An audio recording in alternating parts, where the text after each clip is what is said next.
Hello everybody and welcome back to Red Eagle Politics. Make sure you guys like this video down below and subscribe to the channel if you are new. So, if you came here for analysis from last night, you can go directly to my website. We're not going to cover Utah here. Disappointing night, not unexpected. We did a video for exclusive members over at redeaglepolitics.com, but still, we have to talk about the most important elephant in the room, what's happening tomorrow night, or if you're watching it the day of the debate, it would be what's happening tonight. And you have our first presidential debate of the election cycle. It has been moved up. It is early compared to past presidential debates. We've never had a debate before a convention, at least as long as I can remember, or as long as I've been alive, and you're kind of seeing what is happening here. Joe Biden, we see new polls. I mean, this is a recurring theme, but especially now today, you have two very liberal pollsters who have underestimated Donald Trump by a wide margin, time and time again. You have the New York Times poll, and you also have the Quinnipiac poll, both of which typically have a left-leaning bias, mainly Quinnipiac, and they both came out with polls showing Donald Trump leading the popular vote by 4 percentage points. That's like a 10-plus point turnaround from what the poll showed in 2020, which was just like pretty much even at the end of the day in terms of how the margins really came down. So when you look at that, Biden's in a lot of trouble. He's searching for a miracle. They have basically quarantined him in a basement once again, except that doesn't work. You know, you have to campaign, or at least if you're hiding, you have a record to be attacked on. You know, Biden can't say, oh, because of COVID, I'm not going to go outside. I'm not going to campaign. I'm going to do an event with like 5 people sitting around in circles. That's not exactly what, really goes. And Biden's really struggling because people now see that everything Donald Trump said, I rewatched the 2020 debates, a lot of stuff that Donald Trump said there, it's come true. You look at what Biden's done to the economy, open borders. Americans feel as if the country's in chaos. We see this. I mean, almost 70% of people, according to the latest Economist poll, are showcasing that. I mean, that's like COVID numbers right there. The country is on the wrong track, and Americans say it. They know it. They want change. And Joe Biden has to come out here and he has to defend his record to the American people. So they're going to try to basically get him. They're going to give him a big shot in the ass, as Trump said. He's going to go to the basement. They're going to rehearse all these, one-liners, sob stories. They're going to try to use the moderators to trap Donald Trump.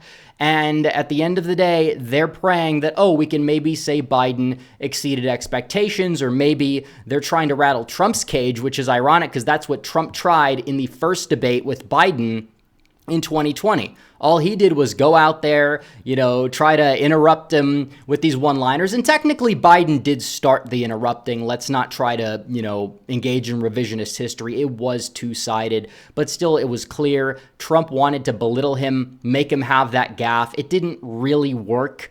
And the second debate, though, Donald Trump, he went out there and he objectively won the second debate. I'm not saying Biden won the first one, but you could argue that Donald Trump prevented himself from winning it. It could have been like a moment where you get a lot of momentum in the campaign, and a lot of undecided voters probably left a bad taste in their mouth just watching it in general, and Trump's the president, so they're just like, okay, well, you know what, maybe Biden will get the chance. He's the one railing against the guy. You name it, optics definitely matter. That's not to say that Trump shouldn't attack Biden or have one-liners of his own.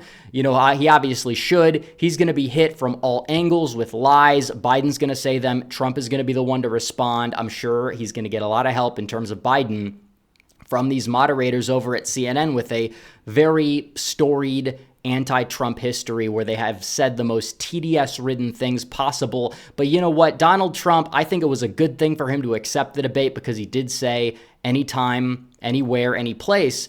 But also, he works well under pressure. He doesn't need to go in this darkness retreat for like a week in the middle of a basement in order to prepare for the debate. He's preparing for the debate. He's going out there and he's talking to leaders in the Republican Party, and they're basically just testing him on certain things. It's like you're studying for an exam. You don't have to do it for like an entire week like Biden's doing. And even then, it still may not be enough to help him. Who knows what they're going to, put him on for the debate. Either way, I'm not going to say that this is going to be like a slam dunk or it's going to change everything and that Joe Biden's going to go out there and he's going to lose even more support.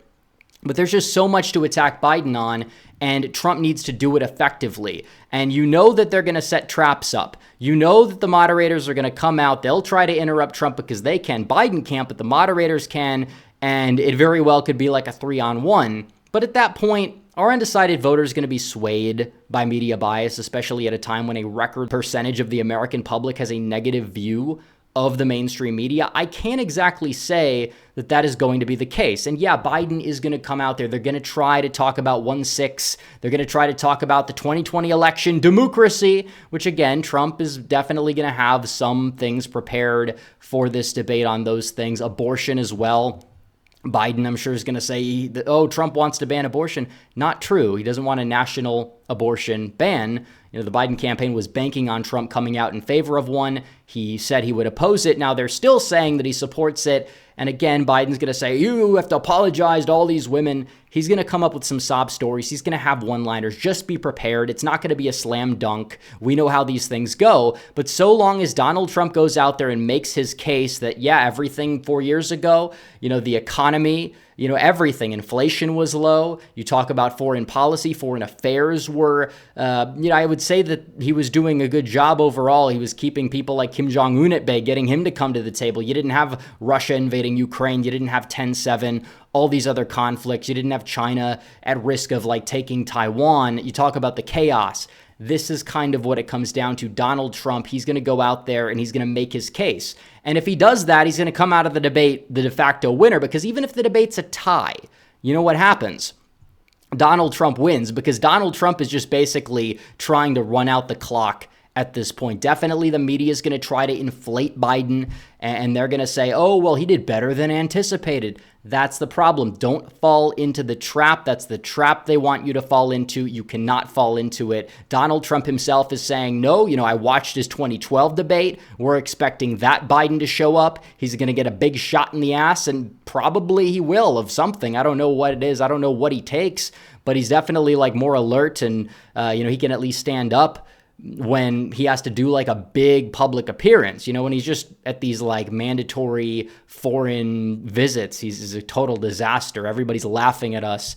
And that's just the way it's going right now. And the American people see it. That's why Biden's favorables have just been utterly collapsing, and why Donald Trump, he's been convicted of something. We know it's bogus, but still, his numbers after the conviction have gone up. It's a miracle. You know, the day of the conviction, he was leading in RCP, the Real Clear Politics average, by like 0.9%. Now he's up by like 1.5% when they put the New York Times poll in. So when you look at this, it's like Donald Trump is surging right now in the polls. That's why this debate is make or break for Biden. That's why the media is going to run cover for him. Donald Trump just needs to show up, and he needs to, like I said, contrast his record with Biden's, and Biden doesn't really have anything to run on.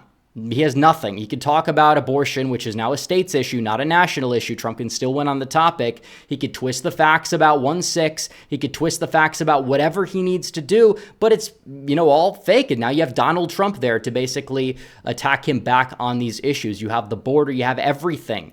I mean, you have an encyclopedia of potential lines you could use if you're Donald Trump. For him, the big problem is the problem of abundance, trying to pick and choose what to attack Biden on. And that's really what this is going to come down to. And in terms of strategy, it's like, yeah, Donald Trump, the only person that could beat him in this debate, in my opinion, is himself. And yes, he needs to make a highlight reel. You know, he needs to have one-liners. That doesn't necessarily mean he has to interrupt every 5 seconds. I don't expect him to. The Trump we have seen lately has been Trump operating at peak capacity. He knows what he needs to do. But I will say the one-liners thing, that definitely is going to help him out quite a bit, because this is an early debate. Not a lot of people are going to watch it in full. You know, you had like 70, 80 million watching the debates in 2020. You know, the one in September, you probably get a lot more people watching, assuming Biden does it. But still, when we talk about the debate in June, the debate itself, the winner, it might not move the needle that much, and the conventions will sway the election, or at least the aggregate one way or another. You're going to have temporary bumps probably for both sides, But in terms of the debate, the highlight reel does matter because people are going to see clips of this for months. They're not going to necessarily just have like a couple weeks before the election or early voting's already going on or it's just starting. This is something that Trump needs to make a statement. Incumbent presidents typically falter in their first debate, which is good for Trump, but you can't bank on that necessarily being true. But Biden's record is so atrocious that he's going to have to defend himself. And you have an indefensible record, and he's going to have to put himself on defense. When you are on defense in politics, you are losing. Maybe in 2012 it worked for Obama because he had such a high ceiling to begin with, and because of the fact that you look at Mitt Romney, he was not really the strongest candidate overall, didn't really relate to middle America enough to get turnout to where it needed to be. But still, this is Trump and Biden. This is an election unlike any other. You have an incumbent president facing a former president. We have not seen an election like this in our lifetimes. Who knows when the next time we will see an election like this will be. But either way, we talk about this just unfolding. It's going to be fun. I encourage people to watch it. But again, don't underestimate Biden. We understand it very well could turn into a 3-on-1 situation. But Donald Trump, he works well under pressure. So long as he doesn't get rattled, remain calm, he's not going to lose the debate, and Biden's not going to win the debate. And they will gaslight. They will say, well, Biden outperformed expectations because he didn't completely have a stroke on stage. We know how it works, and that's not the way it goes. But if Trump allows Biden to talk, he's going to have a lot of prepared lines, but still, he kind of has this cognitive decline thing going. Is he even going to remember it? How much preparation do you need? 7 days? After a certain point, it becomes redundant. And that's kind of the main takeaway here. So we will be live streaming the after show. We will not be live streaming the debate when the debate takes place. But like I said, the final thing here is Donald Trump just needs to go over the key issues 4 years ago to today. Now, some people will say, well, COVID happened 4 years ago. Well, still, the border was not wide open. You could afford to live. You could afford a home.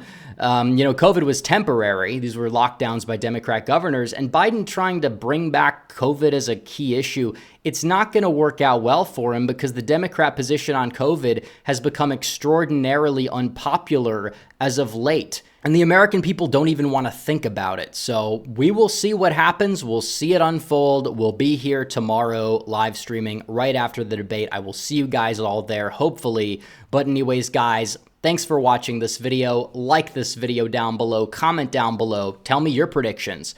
And hit the bell for notifications so you never miss another video. Follow me on social media. The links are all in the description down below. And I will see you guys in the next one. Red Eagle, out.